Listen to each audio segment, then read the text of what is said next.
Hello and welcome to Afternoon Tea with Karen and News and Nazis for my Nazi playlist.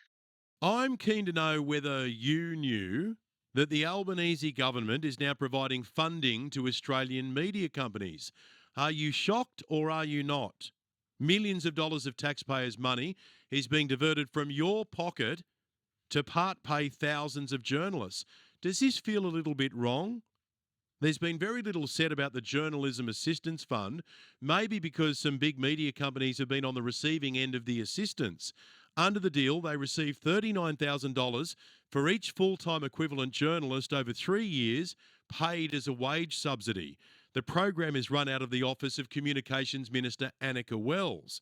And Australia's biggest media companies have been cashing in on the scheme.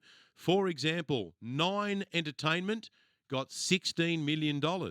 Seven, run by Kerry Stokes, got $11 million. So that's $27 million just between Seven and Nine, which is a serious chunk of change. Australian Community Media received $6 million. They publish the Canberra Times, the Newcastle Herald, and the Illawarra Mercury. The Star News Group in South Australia copped $5 million. Now, don't get me wrong.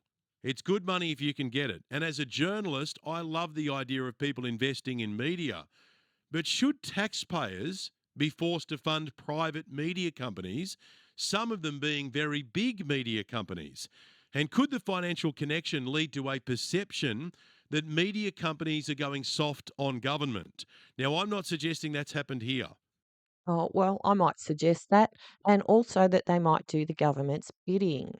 So, this is from the Sydney Morning Herald through MSN because I do not subscribe to the Sydney Morning Herald. They're just angry people. Reformed neo Nazi denounces former colleagues. And we've got a picture of Thomas Sewell's gang. A reformed neo Nazi told the Royal Commission on Anti Semitism how he went from a disillusioned young soldier to extremist before realizing the promise of brotherhood, Volk, and the Great White Hope was just a pack of lies by angry men. One witness, speaking anonymously, had been raised by his staunchly anti immigration mother in Victoria in the 1970s and felt deeply connected to British culture. At 17, he joined the Australian Defence Force and moved overseas to serve in another armed service. He met men with similar, sometimes more valiant political stripes than his own.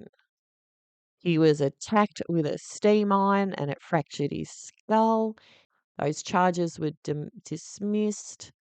He left the service in 2002 and fell in with music groups that had neo Nazi leanings.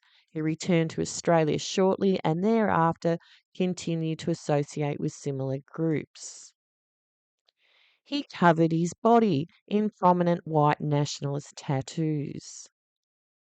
By 2013, he told the Commission he had met new people, some of them were from other ethnicities, and shown more brotherhood than anyone he'd met in his neo Nazi circles. So Thomas Sewell he wasn't operating back in 2000 and whenever, 7. Now, 13 years later, he told the Royal Commission he recalled the daunting feeling of leaving something but leaping into nothing and trying to reinvent himself. And this Deakin University researcher said some stuff. So, my point being, the photos are not relevant to the story, but you think that they're relevant to the story because they're the pictures they've put in the story. And I don't make a secret of my thoughts that these guys, perhaps not all of them realizing, work for the government. Thomas Sewell showed up in Victoria baking cakes for Hitler's birthday when the Labor government wanted to ban Nazi salutes and symbols to lower the threshold for hate speech. And I'm sorry if I think that's a little bit too much of a coincidence. Oh, and also, they don't cover their bodies in tattoos. Anyway, that's what I feel about that. And they're just my thoughts. I might be wrong, so don't sue me, please, Thomas. Actually, maybe he should sue me because then I'll just bring all my playlist stuff out and go, hey, I reckon you're sus, mate. Anyway, see you later. Bye.